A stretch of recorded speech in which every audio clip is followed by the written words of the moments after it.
հարգելի հայրենակիցներ, շնորհակալ եմ, որ ներկա եք գտնվում։ Այսօր մենք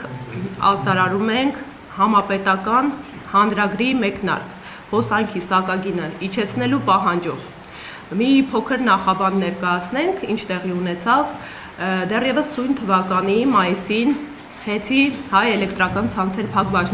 բաժնետիրական ընկերության սեփականատերերը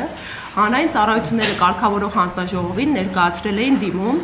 առ այն, որ իրենց արդյունավետ կառավարման արդյունքում կուտակված շուրջ 3 միլիարդ դրամի հաշվին իջեցվի բնակչության հոսանքի սակագինը։ Այս դիմումը մերժվել էր այն հիմնավորմամբ, որ հնարավոր է հետագա կիսամյակի ընթացքում այս սակագինը կուտակված գումարը նվազվի։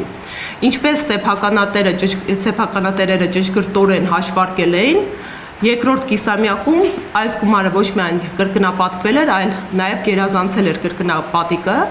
Այս պայդրությամբ 6 միլիարդ դրամից ավել կուտակված գումար է առկա։